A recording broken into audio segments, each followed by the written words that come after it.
fiha sufuna. Di antara hamba-hamba ilahi ada yang jernih pikiran dan hati, enggan dengan kesenangan duniawi. Setelah tahu dunia tiada abadi, di barat laut tentu diseberangi perahunya amal saleh dan bakti. Inna lillahi ibadan futana talaqud dunya wa khaful fitana. Nazaru fiha falamma alimu annaha laysat lihayyin watana. Ja'aluha lujjatan wattakhadhu salihal a'mali fiha sufuna. Amma ba'du, فإن أصدق الحديث كتاب الله، وخير الهدي هدي سيدنا محمد صلى الله عليه وسلم، وشر الأمور محدثاتها، وكل محدثة بدعة، وكل بدعة ضلالة، وكل ضلالة في النار. وبسند المتصل إلى الإمام النووي رحمه الله تعالى ونفعنا به وبعلومه في الدارين آمين. قال: باب التقوى، إلى أن قال: وأما الأحاديث فالأول عن أبي هريرة رضي الله تعالى عنه أنه قال: قيل يا رسول الله من أكرم الناس؟ قال: أتقاهم. فقالوا: ليس عن هذا نسألك. قال: فيوسف نبي الله ابن نبي الله ابن نبي الله ابن خليل الله. قالوا: ليس عن هذا نسألك. قال: فعن معادن العرب تسألوني؟ خيارهم في الجاهلية خيارهم في الإسلام إذا فقهوا. Muttafaqun alaih. Hadis yang pertama dari bab At-Taqwa, kitab Riyadhus Shalihin, bab yang ke-6, hadis yang pertama. Hadis yang pertama ini adalah sebuah hadis yang diriwayatkan oleh sahabat Abu Hurairah radhiyallahu taala an. Beliau berkata, "Qila ya Rasulullah, man akramun nas?" Suatu ketika ada yang bertanya kepada Rasulullah, "Ya Rasulullah, man akramun nas?" Ya Rasulullah, siapa orang yang paling mulia? Qala atqahum. Maka Nabi menjawab, orang yang paling mulia, manusia yang paling mulia adalah orang yang paling bertakwa. Faqalu laysa an hadha nas'aluk. Mendengar jawaban itu, kemudian para sahabat yang bertanya tadi berkata kepada Rasulullah, "Ya Rasulullah, bukan itu yang kami maksud." Qala fa Yusuf nabiyullah ibnu nabiyillah ibni nabiyillah ibni khalilillah. Kata Nabi, kalau begitu mungkin yang kalian tanyakan itu adalah Nabi Yusuf. Bahwa Nabi Yusuf itu adalah seorang nabi, putra nabi, cucu nabi dan cicit nabi. Nabi Yusuf bin Yaqub bin Ishaq bin Ibrahim. Jadi nasab Nabi Yusuf ini adalah nasab yang paling keren. Kalau ngelihat bin-binnya, Nabi Yusuf, abah beliau yaitu Nabi Yaqub, nabi, kakek beliau adalah Ishaq, seorang nabi, eyang beliau adalah Ibrahim, Khalilullah, nabi dan kekasih Allah. Nabi, putra nabi, cucu nabi, cicit nabi. Adalah Nabi Yusuf.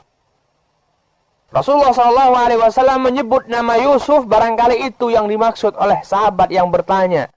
Barangkali itu yang dimaksud oleh para sahabat yang sedang menanyakan siapa orang yang paling mulia ya Rasulullah. Qalu laisa an hadza nas'aluk. Akan tapi ternyata setelah Rasulullah menjawab nama Yusuf, menyebut nama Yusuf. Yusuf seorang nabi, putra nabi, cucu Nabi, cicit Nabi? Ternyata para sahabat yang bertanya tadi masih berkata, bukan itu yang kami maksud, ya Rasulullah.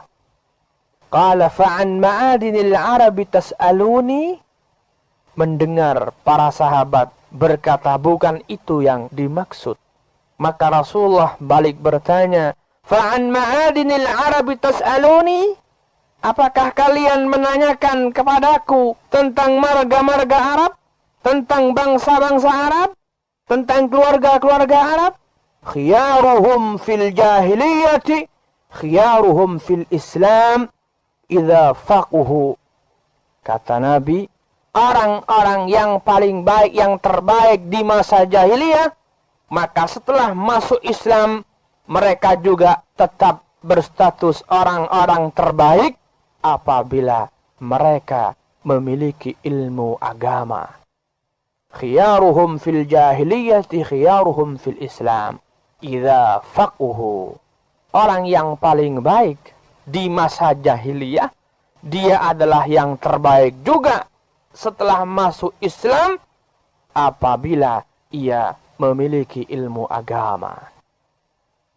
Hadis yang kita baca ini adalah sebuah hadis yang mengandung banyak hal daripada hikmah, di mana kita dapat belajar dari hadis ini tentang hakikat status bahwa seseorang bisa disebut mulia, dapat menyandang status mulia apabila orang ini memiliki ilmu tentang agama.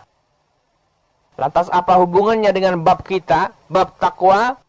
Hadis ini oleh Al-Imam An-Nawawi dimasukkan dalam bab takwa karena memang di antara aplikasi daripada takwa adalah mencari ilmu yang berhubungan dengan takwa itu.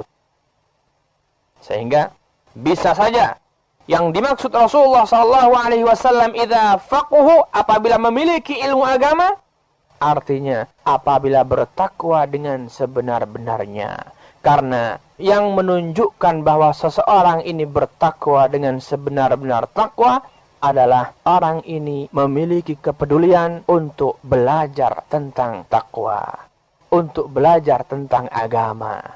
Sehingga kalau sudah mau belajar, itu menunjukkan bahwa ia telah bertakwa. Seolah-olah Rasulullah SAW katakan bahwa orang yang terbaik di masa jahiliyah, mereka juga orang-orang yang terbaik setelah masuk Islam apabila mereka bertakwa dengan sebenar-benar takwa. Di sini Rasulullah SAW menyinggung ma'adinul Arab. Ma'adinul Arab artinya bangsa-bangsa Arab, marga-marga, keluarga-keluarga. Karena pada saat itu, bahkan pada setiap saat pada umumnya, orang-orang Arab masih akrab dengan membeda-bedakan status marga. Bahkan bukan hanya orang Arab, melainkan di berbagai tempat banyak bangsa yang juga mengenal perbedaan status marga, status sosial, status keluarga. Orang-orang Arab sejak zaman jahiliyah mereka sudah mengenal ada marga fulan, ini marga keren. Bahwa kalau al-fulani, al-ini, dia adalah keluarga yang terkenal. Terkenal dengan kemuliaannya. Terkenal dengan kebangsawanannya. Di Jawa juga begitu. Di berbagai tempat. Di Jawa misalkan ada keluarga Raden. Kalau di Jawa ada bergelar Tubagus. Di Banten ada gelar Tengku seperti di Aceh dan sebagainya. Banyak bangsa yang memang telah mengenal istilah status sosial, status marga. Ada beberapa marga yang kemudian menurut mereka ada perbedaan. Ada yang lebih keren, ada yang di bawah sedikit, dan seterusnya. Para sahabat yang bertanya kepada Rasulullah SAW adalah mereka-mereka yang selama ini memang sudah akrab, sudah kenal sekali akan adanya perbedaan marga, perbedaan status. Kemudian mereka tanyakan, ya Rasulullah, sebenarnya siapa sih yang paling mulia? Sementara selama ini kami mengenal ada Al-Fulani, keluarga ini, keluarga ini.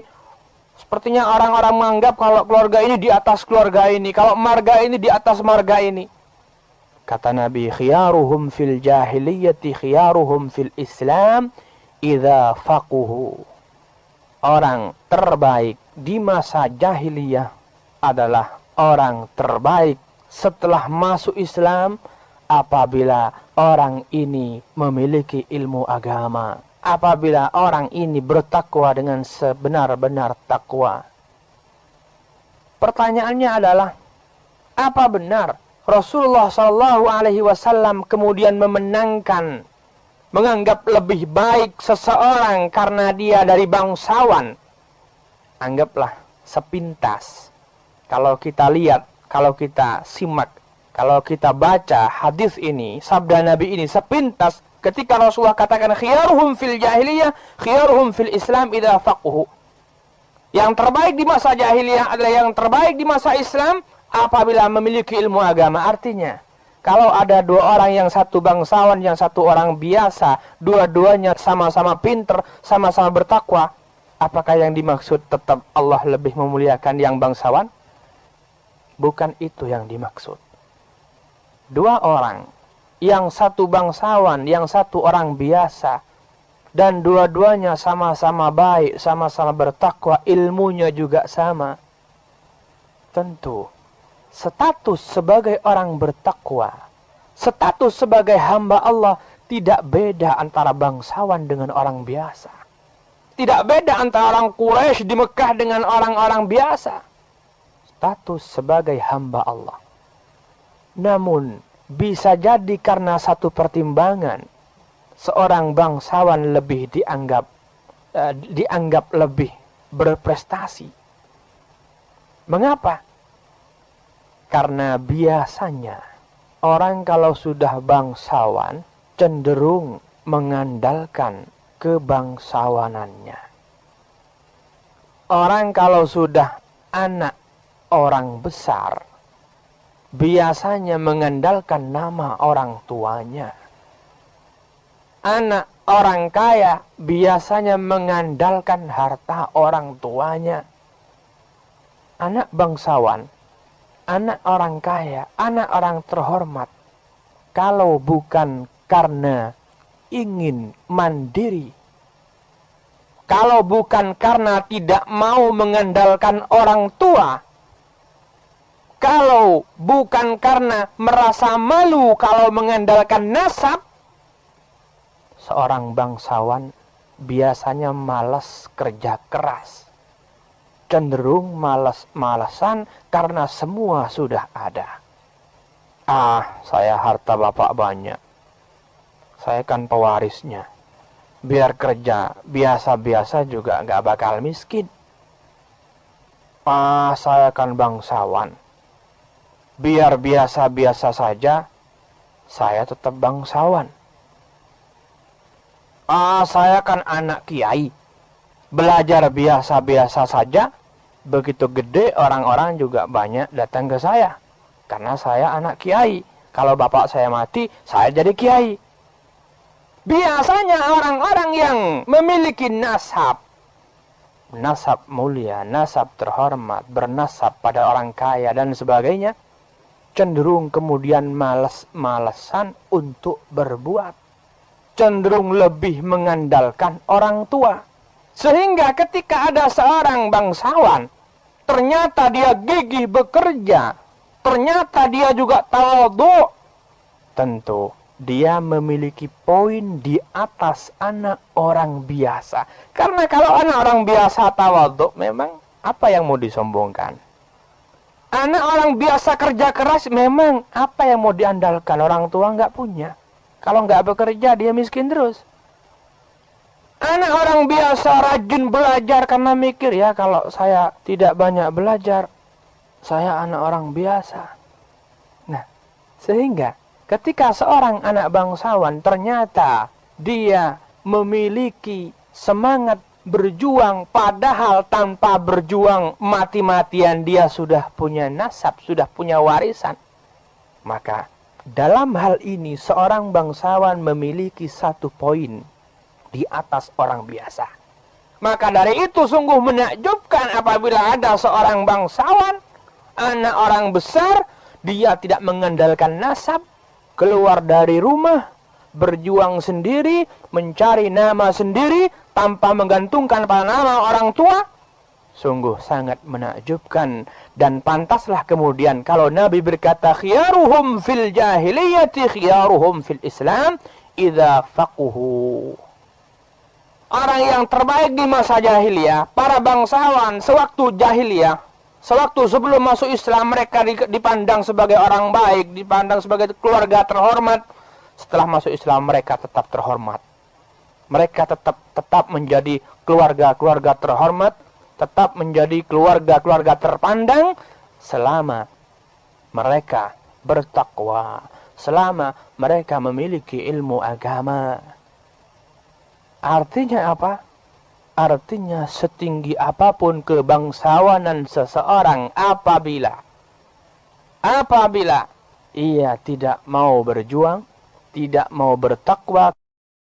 Pernah kita bahas kemarin, takwa itu luas. Takwa bukan hanya sekedar sholat di masjid, bukan sekedar sujud, bukan sekedar zikir. Takwa artinya luas. Takwa artinya mau berjuang. Takwa artinya mau berusaha. Takwa artinya mau merendahkan diri, tawadhu, dan sebagainya. Sifat-sifat terpuji ada semua dalam takwa. Maka siapapun bangsawan itu, setinggi apapun nasabnya di bangsanya, entah di Arab atau di Jawa, dari bangsa apapun, dari marga apapun, setinggi apapun kehormatan yang dimiliki oleh marga orang itu, kalau dia tidak mau berjuang, kalau dia tidak mau berusaha, kalau dia tidak mau bertakwa, maka ia akan turun rendah sekali. Ia akan dikalahkan oleh seorang biasa, anak orang biasa, orang tidak punya apa-apa, tapi bertakwa, mau berjuang. Allah subhanahu wa ta'ala lebih menghormati, lebih memuliakan orang yang biasa ini ketimbang yang bangsawan. Khiyaruhum fil jahiliyati khiyaruhum fil Islam idza faquhu. Ini penyebab pertama mengapa seorang bangsawan biasanya ketika ia berhasil sukses mandiri, berjuang tanpa mengandalkan nasab, tanpa mengandalkan kebangsaan, keturunan. Penyebabnya adalah pertama tadi, bahwa biasanya orang yang punya nasab cenderung mengandalkan nasab. Sehingga ketika ada orang yang punya nasab, ia meninggalkan nasabnya, meninggalkan leluhurnya, dalam arti tidak mengandalkan mereka, tidak bertumpu pada nama orang tuanya. Ia berdiri sendiri, sukses sendiri, mandiri. Orang ini memiliki poin di atas orang biasa yang berjuang. Karena orang biasa memang pantas berjuang, tidak punya warisan. Adapun anak orang kaya berjuang, berarti dia benar-benar ingin mandiri, tidak mau numpang pada orang tua. Di sini yang pertama. Yang kedua, anak orang mulia. Mulia dalam tanda kutip. Mulia yang dimaksud adalah orang-orang yang mulia di mata Allah. Anak orang mulia, mulia di mata Allah. Seperti para ulama, para kiai, para salihin. Bisa jadi seorang anak ulama, seorang anak dari seorang saleh, lebih diperhatikan oleh Allah subhanahu wa ta'ala, lebih dimuliakan di antara teman-temannya yang sekelas, karena Allah memandang leluhurnya. Mengapa? Bukan karena pilih kasih. Sekali lagi, bisa jadi seorang anak, ada seseorang dia adalah anak orang saleh, ayahnya orang saleh, ulama, kakeknya seorang saleh, ulama, buyutnya dan seterusnya orang-orang saleh, mereka adalah ulama-ulama. Bisa jadi orang seperti ini mendapatkan perhatian lebih dari Allah. Anggap ada dua orang. Yang satu anak orang biasa, ayahnya orang biasa, mukmin biasa, bukan tergolong orang yang rajin beribadah, bukan tergolong ulama. Yang satu adalah anak ulama, anggaplah anak kiai. Nah, ketika dua orang ini, yang satu anak kiai, yang satu orang biasa, yang satu anak orang soleh, anak orang yang dekat kepada Allah, anak orang yang ahli ibadah, yang satu orang biasa, kemudian dua orang ini sama, berjuangnya sama, berusahanya sama, tapi ternyata anak orang soleh ini yang lebih diperhatikan oleh Allah. Maka ini bukan pilih kasih, melainkan karena memang anak ini, anak yang lebih diperhatikan oleh Allah ini adalah buah atau hasil dari leluhur-leluhurnya. Allah lebih mengangkat orang ini demi untuk menyenangkan leluhurnya. Mengapa? Karena leluhur mereka adalah orang-orang soleh, para ulama, orang-orang ahli ibadah, di mana mereka siang dan malam berdoa, ya Allah jadikan anak-anak kami anak-anak yang bermanfaat. Maka jangan heran kalau anak orang biasa ngajinya sama-sama 5 tahun atau 10 tahun, anak kiai ngaji 10 tahun, begitu selesai ngaji kok pinteran anak kiai, kok lebih keramat anak kiai, kok lebih laku anak kiai. Di sini bukan karena Allah pilih kasih, melainkan anak kiai tadi, anak ulama tadi, anak orang soleh tadi, selain dia mendapatkan apa yang ia perjuangkan, usahanya sendiri, dia juga mendapatkan berkat doa-doa dan amal leluhurnya. Dan ini wajar. Dan ini masuk akal. Ini masuk akal.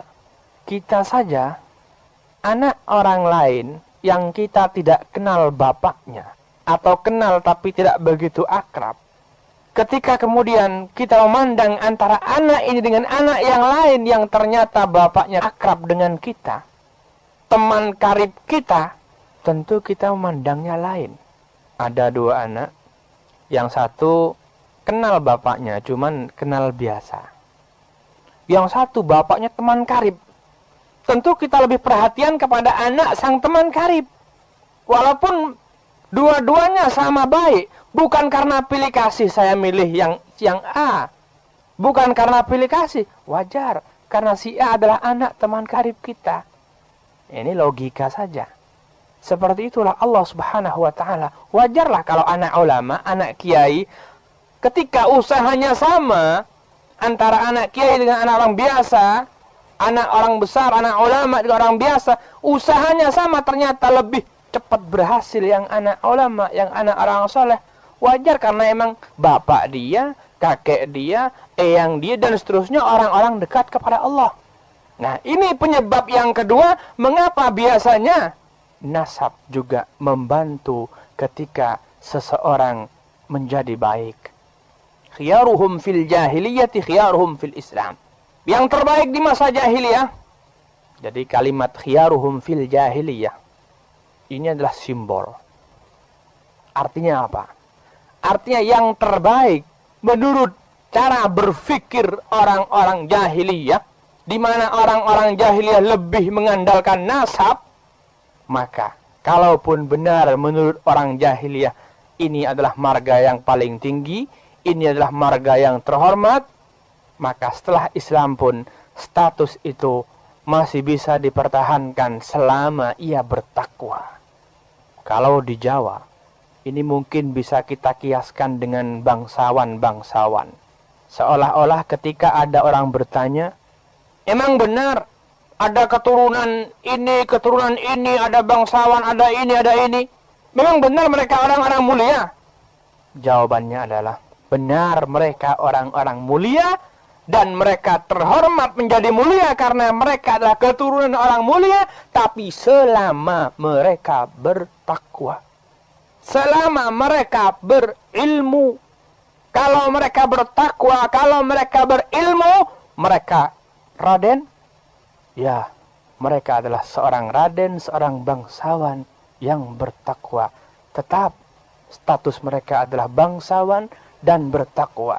Bangsawan diakui, dihormati oleh bangsanya, bertakwa diakui, dimuliakan oleh Allah Subhanahu wa ta'ala.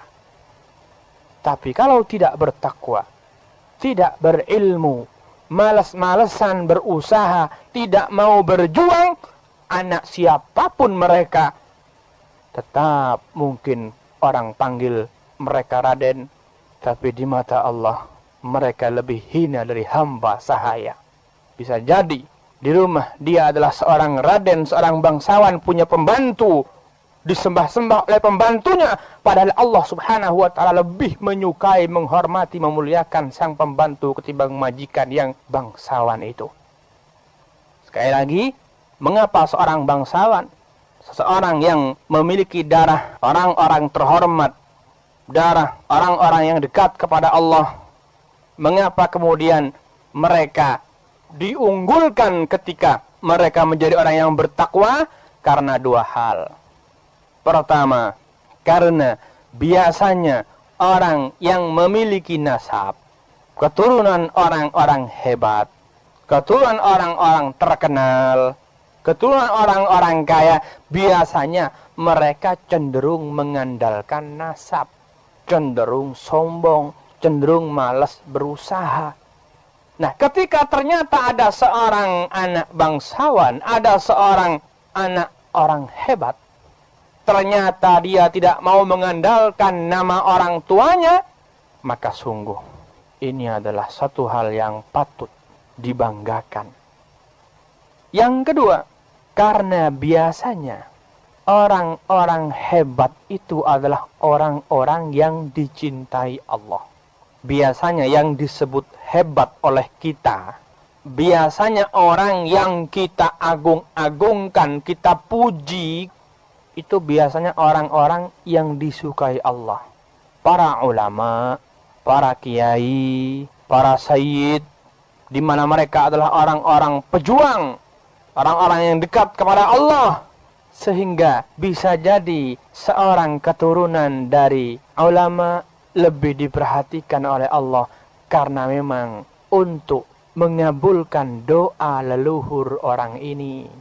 Karena leluhur orang ini mulai dari eyang-eyangnya sampai pada orang tuanya selalu berdoa kepada Allah agar anak-anaknya menjadi anak-anak yang saleh, anak-anak bermanfaat.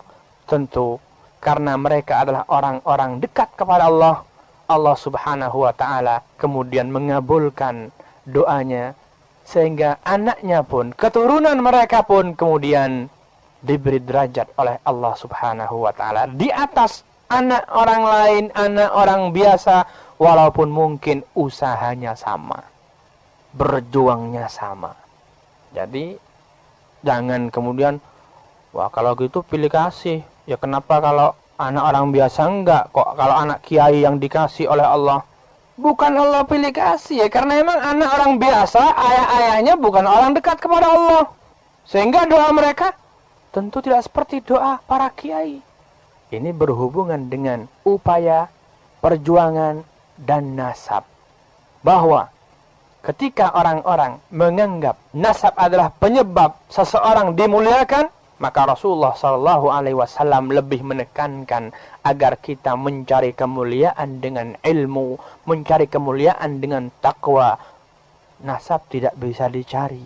Ya kalau anak orang hebat, ya tetap anak orang hebat. Anak orang biasa, ya tetap anak orang biasa. Akan tetapi takwa, ilmu dapat dicari. Siapa yang berjuang, siapa yang berusaha untuk mendapatkan takwa sebenar-benarnya, yang berjuang mendapatkan ilmu sebanyak-banyaknya, yang paling banyak mendapatkan ilmu, yang paling banyak mendapatkan takwa, dialah yang paling beruntung. Dialah yang paling mulia di sisi Allah Subhanahu wa ta'ala. Sekali lagi, hadis ini bukan dalam rangka membeda-bedakan nasab, melainkan karena dua hal tadi. Sekali lagi, pertama, karena biasanya anak orang-orang hebat, anak bangsawan, anak kiai, atau anak orang terkenal, biasanya mereka cenderung mengandalkan nama orang tua, sehingga kalau ada seorang anak bangsawan, seorang anak kiai atau yang lain-lain, dia ternyata mau berjuang, mau berusaha, tidak mau gandol pada nama orang tua, maka sungguh dia telah memiliki satu poin yang tidak dimiliki anak orang biasa. Cuman sulit. Maka dari itu, karena sulit, oleh Nabi diberi penghargaan. Karena sulit inilah makanya oleh Rasulullah SAW diberi penghargaan dengan kalimat khiyaruhum fil jahiliyah, khiyaruhum fil Islam, idza faquhu. Sulit karena biasanya anak orang-orang kaya cenderung malas-malasan. Karena biasanya anak orang hebat, anak orang besar cenderung jual nama bapaknya, cenderung jual nama kakeknya. Ketika seseorang ternyata mengesampingkan nasab, mengesampingkan orang tua, mengesampingkan leluhur, dalam arti tidak mau tergantung dengan nama orang tua, melainkan berjuang mencari nama sendiri, mencari kesuksesan sendiri, maka sungguh ini adalah satu hal yang dapat dibanggakan. Dan yang kedua, karena biasanya orang-orang hebat itu adalah orang-orang yang dekat kepada Allah, sehingga bisa jadi seseorang baik, bertakwa, dia mendapatkan tempat di sisi Allah lebih atau di atas temannya yang sesama, yang perjuangannya sama, usahanya sama, karena orang ini adalah anak orang-orang soleh. Allah hanya bermaksud membahagiakan leluhurnya, karena mereka dulu masing-masing mereka adalah orang-orang yang dekat kepada Allah, dan masing-masing mereka berdoa, ya Allah, jadikanlah keturunan saya sebagai orang-orang yang bermanfaat.